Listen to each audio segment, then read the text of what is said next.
सुप्रभात बच्चों। आज हम लोग क्षितिज भाग से अध्याय नाना साहब की पुत्री देवी मैना को भस्म कर दिया के बारे में पढ़ने जा रहे हैं, जिसकी लेखिका हैं चपला देवी। चपला देवी के बारे में आइए हम लोग कुछ जानकारियां हासिल करते हैं।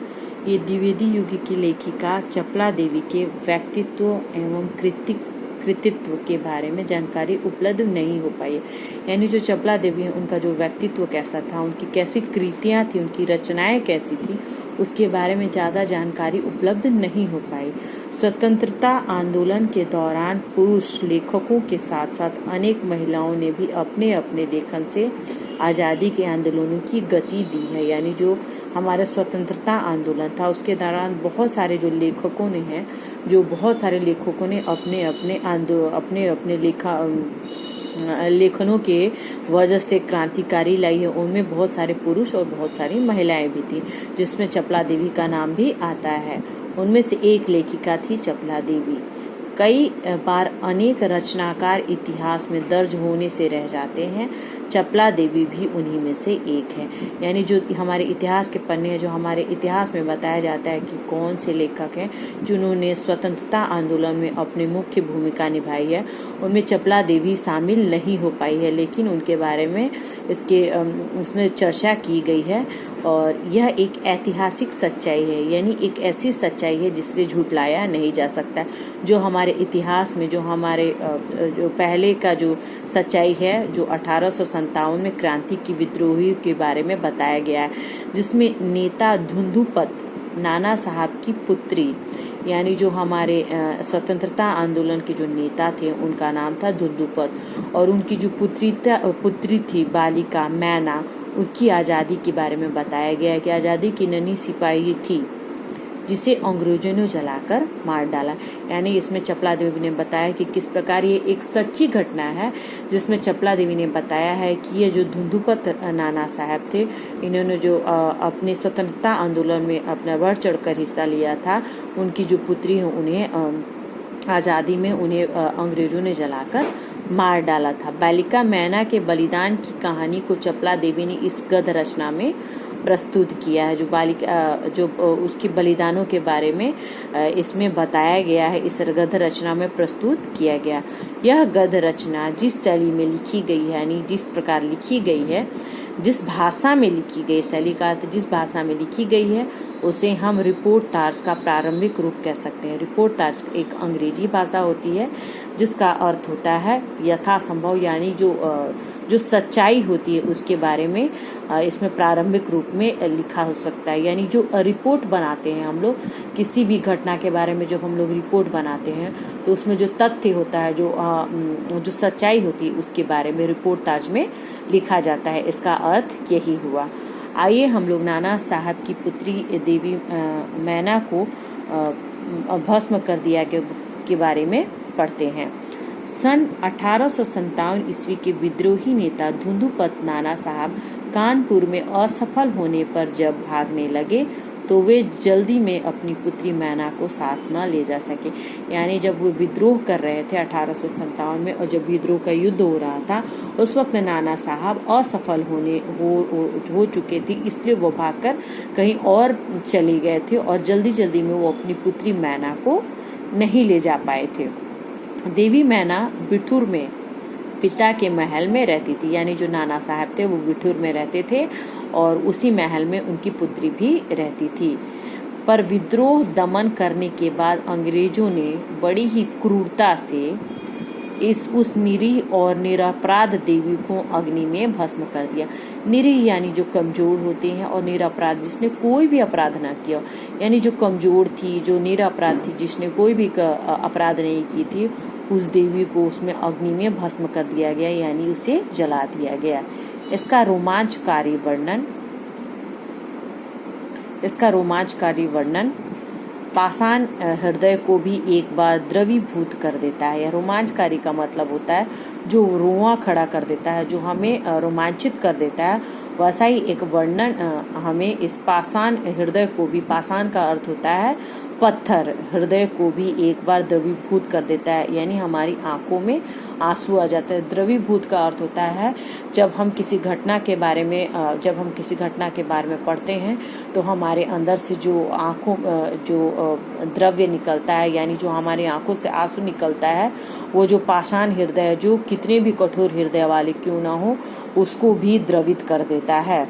कानपुर में भीषण हत्याकांड करने के बाद अंग्रेजों का सैनिक दल बिठूर की ओर गया। बिठूर में नाना साहब का राजमहल लूट लिया गया था। कानपुर में जो भीषण हत्याकांड हुई थी उसमें, यानी जो विद्रोह हुए थे अंग्रेजों के खिलाफ, जो विद्रोह हुआ था उसमें बहुत ज़्यादा भीषण, बहुत बड़ा हत्याकांड करने के बाद अंग्रेजों ने क्या किया था कि जितने भी विद्रोही थे, यानी जितने भी ये थे स्वतंत्रता आंदोलन के लिए जितने लोगों ने लड़ाई की थी, उन सबों को उन्होंने क्या किया था, उन्हें मार दिया था। बिठूर में नाना साहब का राजमहल लूट लिया गया था, पर उसमें बहुत थोड़ी संपत्ति अंग्रेजों के हाथ लगी थी। इसके बाद अंग्रेजों ने तोप के गोलों से नाना साहब का महल भस्म कर देने का निश्चय किया। जब नाना साहब अपने महल से भाग गए थे और उन्होंने अपनी पुत्री को वहीं छोड़ दिया था, उस प्रकार और तब उनकी जो महल में कुछ संपत्ति थी वो अंग्रेजों ने अपने हाथों में ले ली थी, अंग्रेजों ने उन्हें ले लिया था। और उसके बाद से जो जो बचे हुए उनके महल थे, उसको उन्होंने यह निश्चय किया था कि उसके तोप के गोले से उसे महल को जला देंगे, उसे भस्म कर देंगे। सैनिक दल ने जब वहाँ तोपें लगाई, उस समय महल के बरामदे में एक अत्यंत सुंदरी बालिका आकर खड़ी हो गई थी। जब तोपें लगाई जा रही थी, इस बात का निश्चय किया जा रहा था कि उस तोप के गोलों से उस राजमहल को भस्म कर दिया जाएगा, तब एक जो बच्ची थी, बहुत ही सुंदर बालिका थी, यानी बालिका का अर्थ होता है लड़की थी, जो वहां आकर खड़ी हो गई। उसे देखकर अंग्रेज सेनापति को बड़ा आश्चर्य हुआ, क्योंकि महल लूटने के समय वह बालिका वहां कहीं भी दिखाई नहीं दी थी। जब वो महल लूट रहे थे तो उन्होंने महल को चारों तरफ, महल के अंदर जाकर जितनी भी संपत्ति थी उसे लूट लिया था। उस वक्त वो जो बालिका थी वो उन्हें कहीं दिखाई नहीं दी थी। उस बालिका ने बरामदे में खड़े होकर अंग्रेज सेनापति को गोले बरसाने से मना किया। उसने यह अनुरोध किया, उसने यह कहा, इसने मिन्नतें की कि आप मेरे जो अंग्रेज सेनापति से उन्होंने कहा कि आप मेरे महल को भस्म ना करें, जलाएं नहीं। उसका करुणापूर्ण मुख और अल्प वयस देखकर सेनापति को भी उस पर कुछ दया आ गई। अल्प वयस का अर्थ होता है कम उम्र वाले जो बच्चे होते हैं, जो कम उम्र वाले होते हैं, उन्हें अल्प वयस, अल्प मीन्स होता है छोटा, वयस का मतलब होता है उम्र वाले। यानी उसने अपने करुणामय मुख से, यानी उसने जो अपनी दया दिखाते हुए अपने मुख, यानी अपने चेहरे को, जो छोटी उम्र की बच्ची थी, उसने अपने सेनापति से कहा कि आप दया करके इस महल को भस्म ना करें। सेनापति उससे पूछा कि क्या चाहती हो। बालिका ने शुद्ध अंग्रेजी भाषा में उत्तर दिया, क्या आप कृपा कर इस महल की रक्षा करेंगे। उन्होंने कहा कि क्या आप मेरे महल की रक्षा करेंगे या मेरे नाना साहब की महल है, इसे आप भस्म ना करें। सेनापति, क्यों, तुम्हारा इसमें क्या उद्देश्य है। बालिका, आप ही बताइए कि यह मकान गिराने में आपका क्या उद्देश्य है। यानी वो सेनापति से पूछ रही थी कि अगर आप इसको गिरा देंगे तो आपकी इसके किस उद्देश्य की पूर्ति होगी। सेनापति, यह मकान विद्रोहियों के नेता नाना साहब का वास स्थान था। वास स्थान का अर्थ होता है जहाँ लोग निवास करते हैं, उसे वास स्थान कहा जाता है। यानी नाना साहब वहाँ पे रहते थे, इसलिए उसे वास स्थान कहते हैं। सरकार ने इसे विध्वंस कर देने की आज्ञा दी है, यानी इसे नष्ट करने की, विध्वंस का अर्थ होता है इसे नष्ट कर देने की आज्ञा दी है।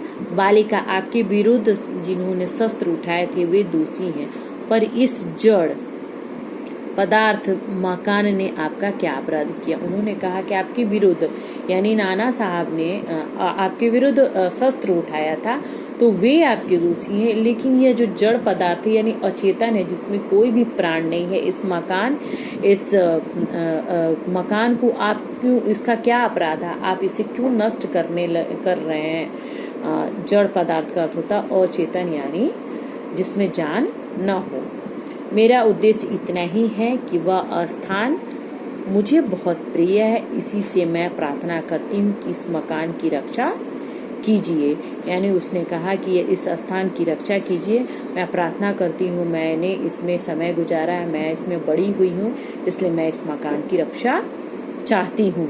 सेनापति ने दुख प्रकट करते हुए कहा कि कर्तव्य से अनुरोध से तो मुझे यह मकान गिराना ही होगा।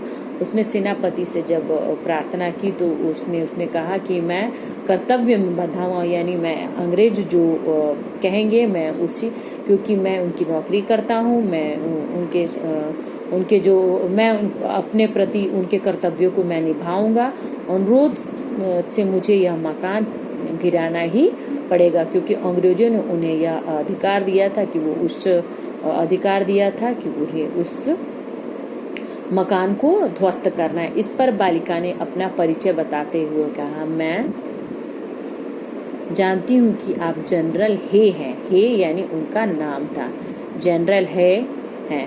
आपकी प्यारी कन्या मैरी में और मुझ में बहुत ही प्रेम संबंध थे, यानी बहुत ज्यादा दोस्ती थी। कई वर्ष पूर्व मेरे पास बराबर आती थी और मुझसे हृदय से चाहती थी। उस समय आप भी हमारे यहाँ आते थे और मुझे अपनी पुत्री के समान प्यार करते थे। मालूम होता है कि आप वे सब बातें भूल गए हैं। मेरी की मृत्यु से मैं बहुत दुखी थी, उसकी एक चिट्ठी अभी तक मेरे पास है। उसने जब जनरल हे के बारे में बताया कि आपकी जो कन्या थी मेरी, वो मेरी बहुत ही अच्छी मित्र थी और आप मेरे घर हमेशा अक्सर आया करते थे और मुझे अपनी पुत्री के समान मानते थे। आपकी जो बेटी थी उसे मैं बहुत ज़्यादा प्रेम करती थी और मुझे यानी उनकी जो पुत्री थी उसकी मृत्यु हो चुकी थी और उसकी मृत्यु का उसे बहुत ज़्यादा दुख था, लेकिन उसकी एक चिट्ठी अभी तक उसके पास रखी हुई थी। यह सुनकर सेनापति के होश उड़ गए, उसे बड़ा आश्चर्य हुआ और फिर उसने उस बालिका को पहचाना और कहा, अरे यह तो नाना साहब की कन्या मैना है। जब उसने अपना परिचय दिया तो उनके होश उड़ गए। उन्हें बहुत ही आश्चर्य हुआ कि इस बच्ची को मैं पहचान क्यों नहीं पाया और यही बच्ची है जिसके महल को मैं ध्वस्त करने जा रहा हूँ। और उस बालिका को पहचाना और उन्हें यह याद आया कि यह तो नाना साहब की कन्या जिसका नाम मैना है। बच्चों, मैं यह अध्याय यहीं समाप्त करती हूँ। आप इसे ध्यान से पढ़ना और समझना। धन्यवाद।